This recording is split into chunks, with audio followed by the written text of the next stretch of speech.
Allez. Tout ce que l'on voit, c'est lorsque la construction du tabernacle dans l'Ancien Testament a été faite, que certaines étoffes étaient travaillées de façon artistique. C'est le seul endroit. C'est le seul endroit où dans toute la parole de Dieu, on a des artistes. Vous voyez? Et dans nous, Des artistes. Il aime pas ça. Ça sent le chanteur à minette frustré. Le mec qui a essayé de percer dans la dans l'opérette qui s'est planté lamentablement. Ça sent le mec qui a essayé. Ça sent le mec. Franchement, ça sent le. Merde. Ça sent le Bernard Tapie qui n'était même pas doué pour les affaires et qui a fini prêcheur parce que c'était le seul secteur où son manque de talent pouvait passer. Voilà, le recané du petit conservatoire, c'est ça. Aïe, aïe, aïe. Nouveau Testament, il n'y a pas d'artistes. Il y a des chrétiens qui aiment le Seigneur, voyez, des gens qui veulent élever la parole donc du Seigneur. Alléluia. Et je dirais que même si Alléluia, alléluia, alléluia. Ça me rappelle, ces tics de langage, ça me rappelle les musulmans quand ils disent Mahomet ou Allah, loué soit son nom ou machin truc chouette. C'est vraiment, ces tics de langage sont parfaitement ridicules. on ne voit pas dans les actes des apôtres, spécialement la musique, à un degré aussi élevé que l'Église d'aujourd'hui veut bien la mettre, cependant, je sais que la musique est importante. Je sais que c'est important. Par exemple, dans l'Ancien Testament, le culte d'adoration, nous l'avons lu tout à l'heure, avec David, ainsi de suite, les chantres, eh bien, ces gens-là avaient un culte d'adoration avec la musique, comme une partie, évidemment, donc, vitale. Et donc, à cette époque-là, qu'est-ce que tu sais de ce qu'était le prêche par rapport à la musique? T'en sais rien du tout, en fait. David lui-même, le roi David, était appelé le chantre de l'Éternel. Il était musicien et il suivait Dieu de tout son cœur. La plupart Ce qui est génial, c'est. Alors, en fait, ce qui est génial avec ces gens-là, c'est qu'ils disent un truc et puis ils disent exactement le contraire juste après, sans se rendre compte qu'ils se contredisent eux-mêmes. C'est fascinant, quoi. Et s'il faut supprimer tout ce dont les livres ne parlent pas, on est mal. Tu m'étonnes.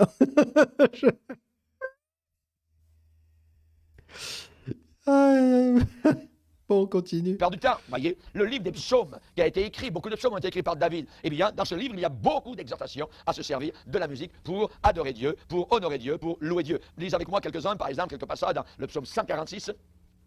Psaume Mais il est complètement con, en fait. Le mec est même pas capable de construire son discours. Parce que ça, il aurait dû le dire juste après ce qu'il disait. Et mettre dans l'ordre. Ancien Testament, Nouveau Testament, mais dérive maintenant.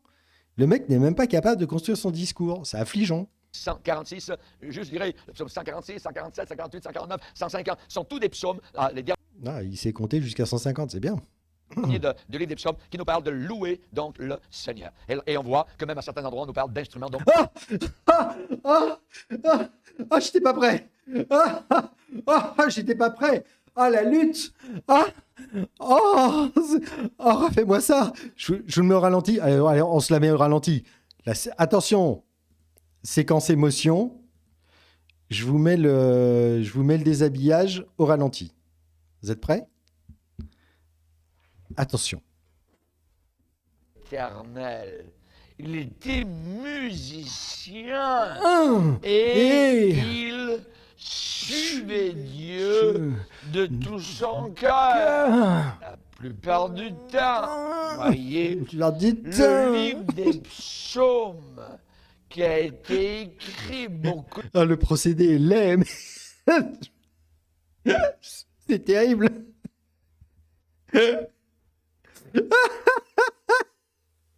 Attendez.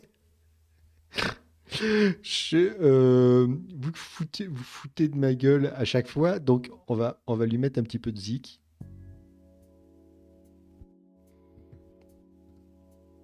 Beaucoup de psaumes ont été écrits par David. Eh bien, dans ce livre, il y a beaucoup d'exhortations à se servir de la musique pour adorer Dieu, Ah oui. pour honorer Dieu, pour louer Dieu. lise avec moi quelques-uns, par exemple, quelques passages. Quelques Le passages. psaume 146. Louez on dans le voit Seigneur. que même à certains endroits, on nous parle d'instruments, donc de musique. Regardez le psaume 146. Louez l'Éternel. Ouais, mon âme loue l'Éternel. Je louerai l'Éternel tant que je vivrai. Je célébrerai mon Dieu tant que j'existerai. Voyez. Psaume 147. Louez s'excite un peu. l'Éternel. Il est beau de célébrer notre Dieu. Ah oui. Il est doux. Ah il oui. est bienséant de le louer. Ah oui. Il est bien l'océan de le louer. Il est bon. Ah. C'est de la bienséance de louer Dieu. Ah oui. Voyez. Verset 7. Chantez à l'Éternel avec des actions de grâce. Célébrez notre Dieu avec la harpe. Ah. Célébrer notre Dieu avec la harpe. Ah. Voyez. Et ainsi de suite. Verset 148. Je suis sûr que Bobonne est sous le pupitre. Dans le psaume 148, hein, le mot louer revient environ 12 ou 13 fois. Louez l'Éternel du haut des cieux. Louez, louez, louez. Voyez. Loué, loué, loué. Ah oui, loué, loué. Loué, loué. Ain't got enough. Loué, loué. Ah. Ain't got enough. Ooh. Yeah. Loué, loué. Ah. Ain't got enough.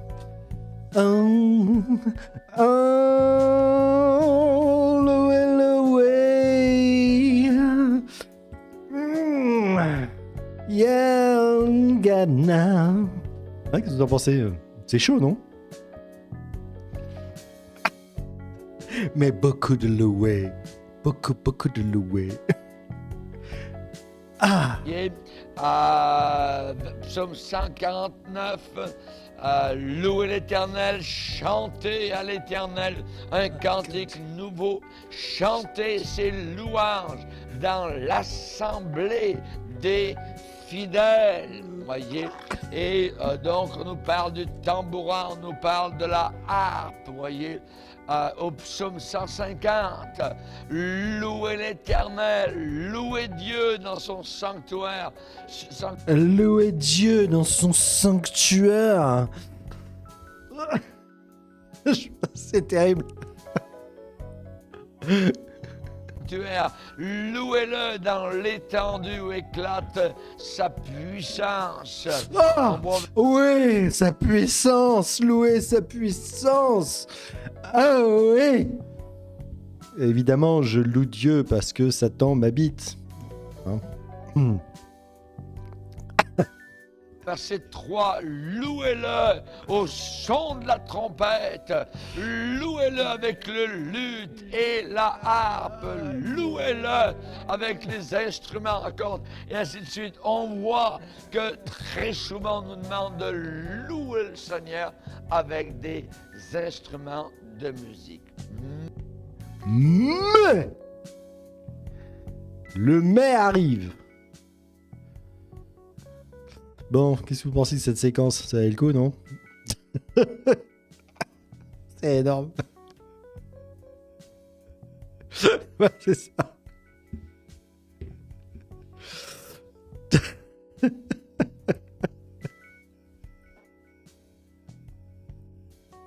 Le voyer est iconique. C'est ça. Il a fait une loupe, je crois. Louer sa puissance. On dirait une pub pour la location d'un Karcher. C'est un peu ça. Oui, il en a tout l'éthique. Il a tout du prédicateur TV américain en VF. Oui, bien sûr.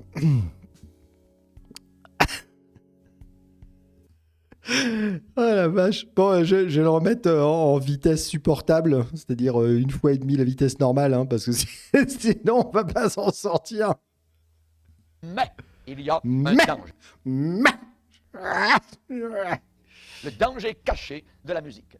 Un danger séducteur, trompeur, mensonger. Voyez, c'est vrai qu'on doit se servir de la musique pour louer Dieu. C'est vrai que nous nous servons de la musique, même dans notre église, pour l'adoration. Mais attention, dans certains milieux chrétiens, souvent, la musique est utilisée pour émouvoir les gens. Et là, il a parfaitement raison. Là, il touche un truc qui est extrêmement vrai. Il y a beaucoup de gens qui pensent qu'ils ont eu une expérience religieuse, tout simplement parce qu'ils ont été émus par l'effet de groupe et par l'effet de la musique. Et donc, il y a un parasitage, en fait, des religieux ou des religions qui s'approprient l'effet musical ou l'effet de groupe pour faire croire que si les gens sont émus, c'est par la présence de l'Esprit Saint. Alors qu'en fait, c'est juste à cause de la présence, à cause de l'émotion qui est suscitée par l'effet de groupe et par la musique. Et à l'appui de cette affirmation, je donne toujours l'exemple de ce que l'on peut vivre dans un stade de foot ou dans un stade, on va dire de foot ou de rugby. Vous avez 15, 20, 30, 50 000 personnes qui chantent la même chose en chœur. Alors, ça peut être You'll Never Walk Alone, hein, ou ça peut être l'hymne national. Voilà. Mais chanter ensemble provoque une relation, provoque une émotion et crée des liens émotionnels extraordinairement puissants. Combien de fois je me suis retrouvé à chialer comme une madeleine simplement parce que j'étais en train de chanter, je sais, vous allez me voir, patriote de base, en train de chanter la Marseillaise avec les mecs dans la télé parce qu'ils venaient de gagner une médaille ou un truc comme ça, où j'étais complètement ému alors que j'étais genre seul à la maison. J'ose même pas imaginer la puissance du sentiment. Enfin, si je l'ai déjà vécu, mais la puissance du sentiment quand tu as 30 000 personnes autour de toi qui vivent la même chose et que tu partages ça avec tous ces gens-là. Enfin, en tout cas, tu as le sentiment de partager ça avec tout le monde. Ça marche dans les églises aussi. Et c'est là-dessus que s'appuie le sentiment religieux et la façon de créer du lien émotionnel. Ça marche là-dessus. Déjà, l'effet de groupe est très puissant. Prier ensemble, dire la même chose ensemble, ça crée un lien. Mais chanter ensemble. Alors, déjà, ça marche avec la musique moche, c'est-à-dire la musique qui est produite par l'Église catholique, par exemple, depuis Vatican II. Hein. Il est là, Jésus revient. Bon, voilà, avec des accords de merde et des paroles à chier. Déjà, ça marche pas mal sur un certain nombre de gens. Mais tu prends une chorale de gospel qui chante bien, déjà en anglais, ça sonne pas pareil, avec des vrais musiciens derrière, des artistes, hein, un vrai batteur, un vrai bassiste, un vrai clavier, une vraie guitare, et des gens qui chantent bien. Déjà, c'est pas mal. 3-4 personnes, ça fait déjà le truc. Tu prends une chorale qui chante vraiment bien, professionnelle, avec 50 pélos. Même si tu crois pas, je veux dire, c'est les Blues Brothers, quoi. Même si tu crois pas en Dieu, tu fais des flips, tu vois. Tu fais des flip-flaps. Donc, ça, c'est le truc. Et pour avoir assisté à une messe avec des chants grégoriens en latin, etc., à Saint-Nicolas du Chardonnay, j'ai pas vu toute la messe, hein, j'ai vu qu'une partie. Avec les chants en latin, avec la réverbe de l'église, avec le décorum, avec le public qui connaît tout par cœur, qui chante juste, et même des comment dirais-je, des parties à 3 ou voire même 4 voix. 4 voix, mais ça tue sa mère, c'est magnifique. C'est évident que ça te tue émotionnellement si t'es pas complètement t'es complètement fermé à la musique. T'entends ça, tu fais oh, vache! C'est... Ah, sorcière est arrivée! Qui nous dit j'ai dormi à cause de mes médocs et ma sciatique. Voilà. Sciatique, provoquée évidemment par la pratique de certaines positions. Voilà, je suis absolument certain qu'il y a eu tentative d'application du Kama Sutra sans échauffement suffisant au préalable. Ça paraît évident. Voilà. C'est évident.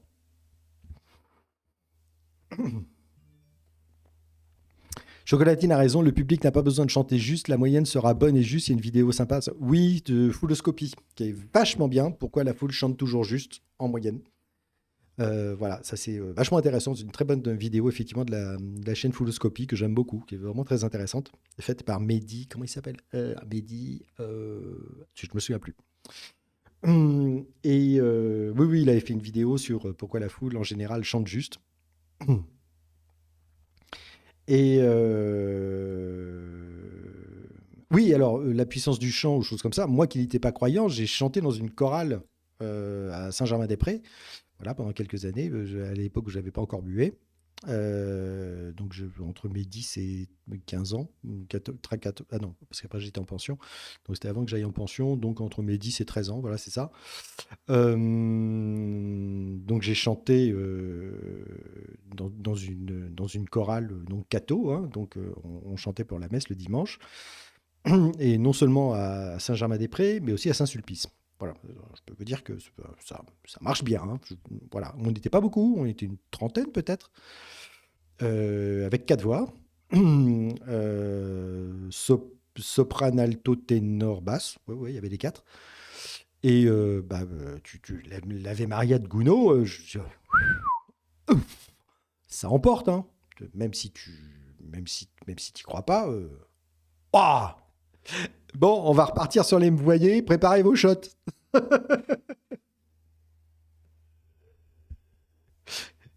Ça vibre à combien de bovis? Qu'est-ce qu'il a dit, Phil? Ice Club, tu supputes. Ouais, je suppute. Quand on est amoureux, on est imprudent. Qu'importe l'âge et la santé, on fait toujours des conneries de ce côté-là. Sorcière qui dit alors je suis passé un moment chez les évangélistes et j'étais dans le groupe musical des ados, on chantait et il y avait des chants à remuer son popotin, mais fallait pas bouger. D'accord. Phil 44 qui dit le grégorien en monastère dont la chapelle est conçue avec des cruches dans les murs pour envoyer le son en ondes pénétrantes, là on est au summum du vibratoire, tu m'étonnes.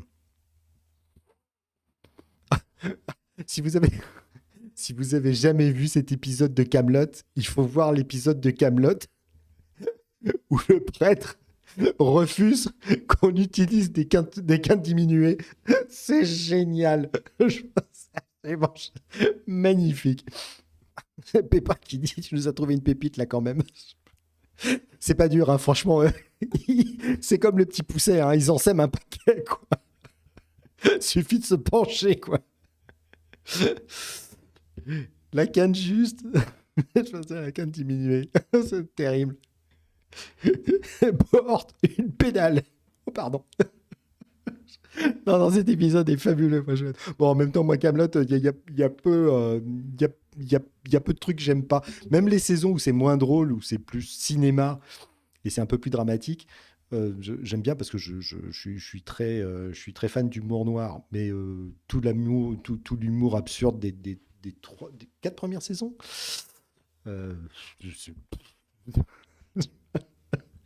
unisson, carte, quinte et c'est marre. Tout le reste, c'est de la merde.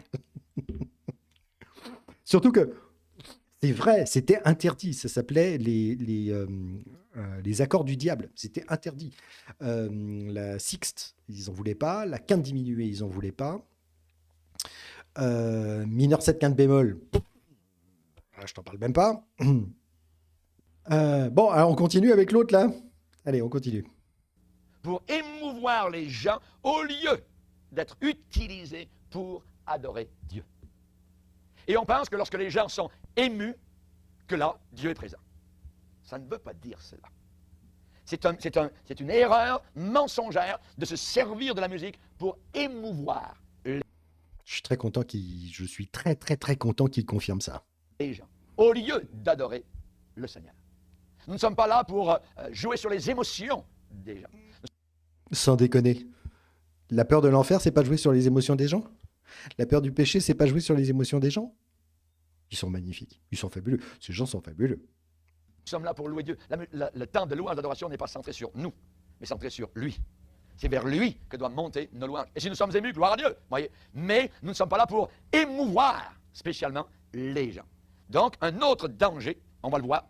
Vous vous rappelez dans l'Ancien Testament comment le prophète Samuel, un jour, a pris sa corne d'huile parce que Dieu avait rejeté le premier roi Saül et Dieu avait choisi le petit David pour être le futur roi sur Israël. Et il est dit que le Saint-Esprit s'est retiré du roi Saül. Le Saint-Esprit n'existe pas dans l'Ancien Testament? Qu'est-ce qu'il raconte?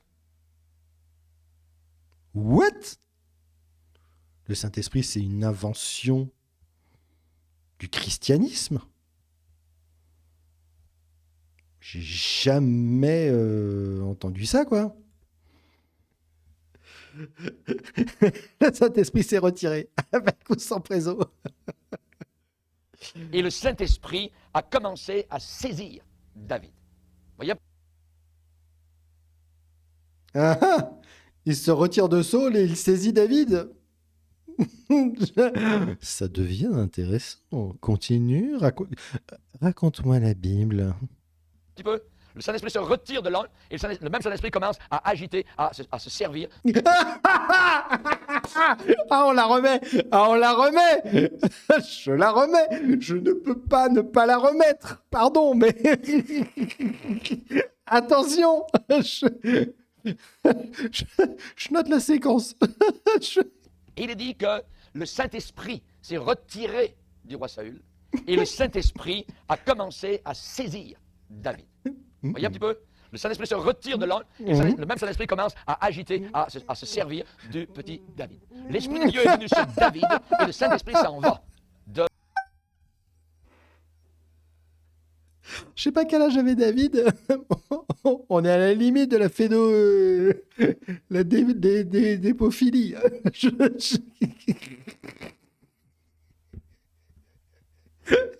Il se saisit du petit David, il va agiter le petit David. Il va se servir du petit David.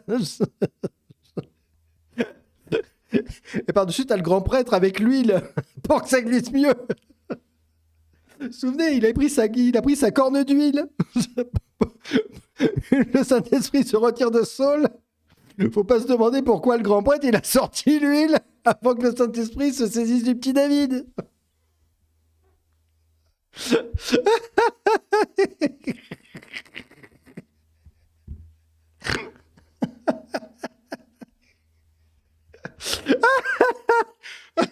Ah, ils sont fabuleux. Saül. Sur Saül, qu'est-ce qui arrive? La Bible dit qu'un mauvais esprit commença à le troubler. Un mauvais esprit commença à l'agiter. Il était tellement, je dirais, rempli de lui-même, désobéissant.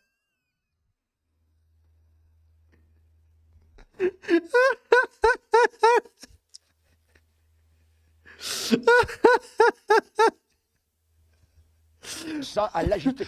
Il était tellement, je dirais, rempli de lui-même, désobéissant continuellement à ce que Dieu avait dit de façon précise. À un moment donné, Dieu s'est retiré. Mais lorsque l'esprit se retire, le vide va être rempli par un esprit mauvais qui a agité Saül pendant tout le reste de sa vie, jusqu'au point où vous vous rappelez que parfois David a dû baisser la tête parce qu'une lance s'est plantée dans la paroi d'Adam parce que Saül voulait tuer littéralement donc le jeune David. Oui. Et on va le lire. Le symbole de la lance. On est avec moi dans 1 Samuel 16. 1 Samuel chapitre 16. Verset 14. L'Esprit de l'Éternel se retira de Saül, qui fut agité par un mauvais... Ah, vous voyez un peu comment il a traduit le truc? L'Esprit de l'Éternel. Mais c'est pas l'Esprit Saint. L'Esprit de l'Éternel. Très différent. Esprit venant de l'Éternel. Ça veut dire que Dieu permettait à un mauvais esprit maintenant donc d'agiter Saül. Les serviteurs de Saül lui dirent, voici un mauvais esprit de Dieu t'agite. Que notre... Ah, ça c'est intéressant. C'est Dieu qui envoie un mauvais esprit de Dieu. Donc Dieu crée le mal. Merci de confirmer. Oh, quand on avait des doutes. Seigneur parle, tes serviteurs sont devant toi. Ils chercheront un homme qui sache jouer de la harpe. Et quand le mauvais esprit de Dieu sera sur toi, il jouera. Heureusement qu'il précise qu'il saura jouer de la harpe. Saül répondit à ses serviteurs, trouvez-moi donc un homme qui joue bien. Ah, de sa main, sache jouer de la harpe. Et quand le mauvais esprit de Dieu sera sur toi, Tiens, on remplace le mot harpe. Ça devient très rigolo. voici un mauvais esprit de Dieu t'agite. Que notre Seigneur parle. Tes serviteurs sont devant toi. Ils chercheront un homme qui sache jouer De la harpe. Et quand le mauvais esprit de Dieu sera sur toi, il jouera de sa main et tu seras soulagé. Saül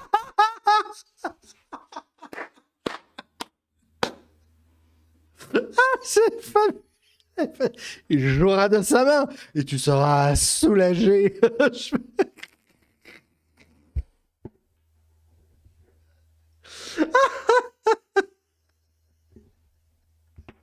Ah, c'est même pas titre, c'est alors des titres collection, quoi. Oh la vache.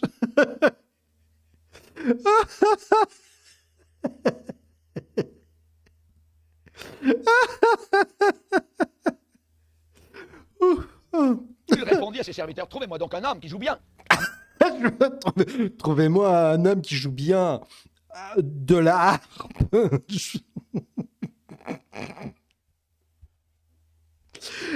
Oh la vache. Dis-le-moi. L'un des serviteurs prit la parole et dit, voici j'ai vu un fils d'Isaïe, Bethléemite, qui sait jouer. C'est aussi un homme fort et vaillant, un guerrier. Ah.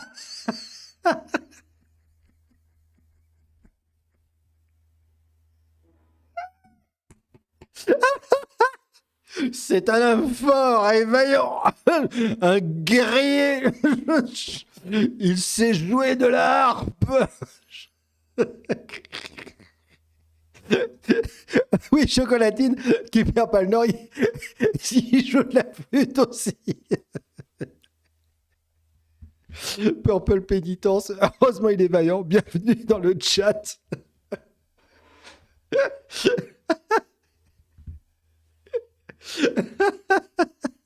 A pris la parole et dit, voici j'ai vu un fils d'Isaïe, Bethléemite, qui sait jouer.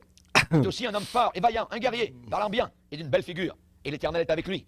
Saül envoya des messagers à Isaïe pour lui dire, envoie-moi David ton fils, qui est avec les brebis. Isaïe prit Voilà, cette obsession pour les bergers et les bergères, c'est fascinant. un âne qu'il chargea de pain, ainsi de suite. Et il est dit, David est entré au palais du roi pour jouer de la musique. Verset 23, il est dit, et lorsque l'Esprit de Dieu était sur Saül, David prenait la harpe et jouait de sa main. Cet esprit de Dieu, c'est le mauvais esprit. Voilà, David prenait sa harpe et jouait de sa main. Permis par Dieu. Il est dit, Saül respirait alors plus à l'aise et se trouvait soulagé.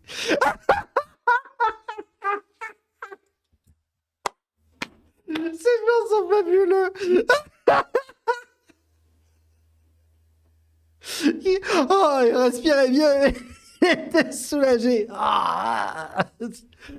David, joue-moi de la harpe. Oui. Soulage-moi. C'est génial. Je pensais qu'on allait rigoler avec la musique. Je pensais pas qu'on allait rigoler à ce point-là. C'est dommage. C'est dommage qu'il n'y ait pas plus de mots pour mon vite.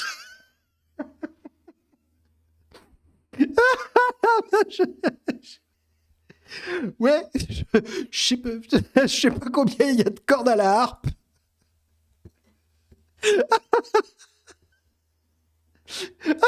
Bon, allons-y.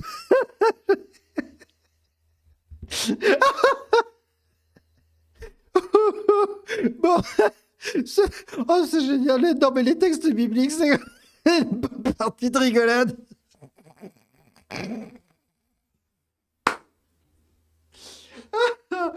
Oh la vache.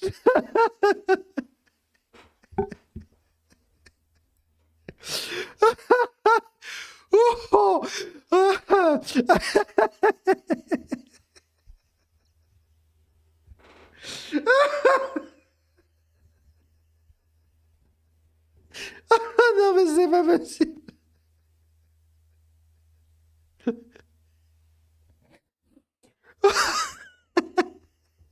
Oh,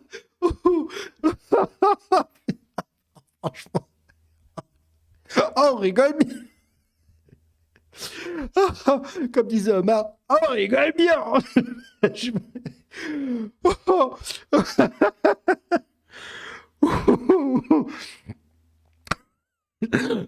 Je vais décéder avant la fin de cette émission. C'est pas possible. Ouais, ça fait longtemps que je n'avais pas travaillé les abdos comme ça.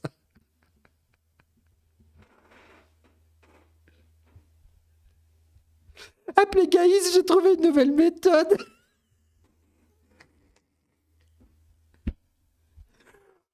Oh la vache. Bon allez. Allez, courage.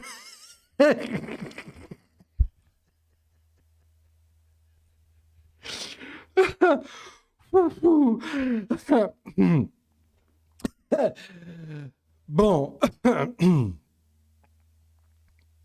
Allez. On va y arriver.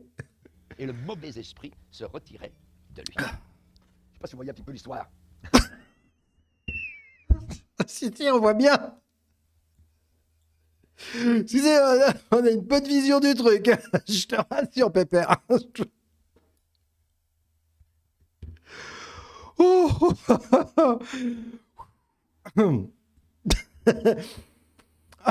oh la vache.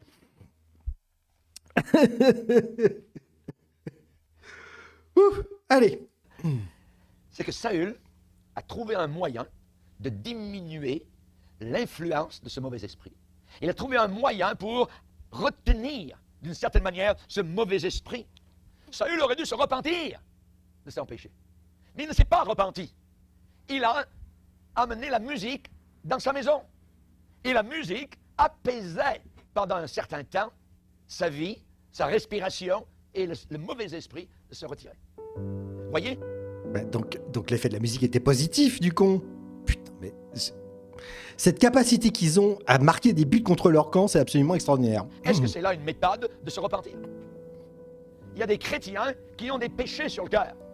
Et lorsque le temps de la louange arrive, c'est merveilleux, ils se sentent bien. Mais en retournant à l'extérieur des 4 murs de l'Assemblée, ils recommencent leur péché. Oui, ils recommencent leur péché, mais les catholiques ont une solution à ça. Ça s'appelle la confession. Vous voulez pas de la confession? Donc on fait comment? En réalité, c'est très dangereux. La musique à ce niveau-là, se servir de la musique pour des sentiments personnels intérieurs, peut être vraiment un piège. Mais la musique, ça peut... À partir du moment où les sentiments, c'est toujours intérieur, Pépère. Ça ne peut servir qu'à ça.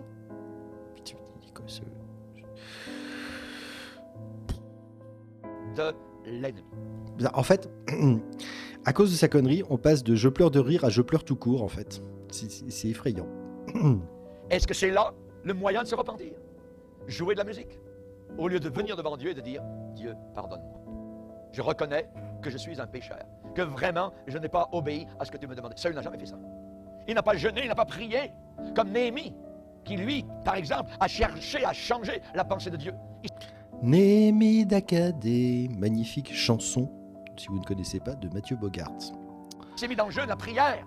Daniel aussi à Babylone, entendant des nouvelles, certaines nouvelles. Ces gens-là, vraiment, même si ce n'était pas eux-mêmes qui étaient en cause, ils ont prié pour le peuple. Ils ont confessé le péché du peuple et leur propre misère en demandant que Dieu puisse agir. Non, pas Saül. Saül, lui, a cherché une façon honorable, une belle musique, pour se fermer au sentiment de conviction. C'est pas un truc honorable, c'est pas bien.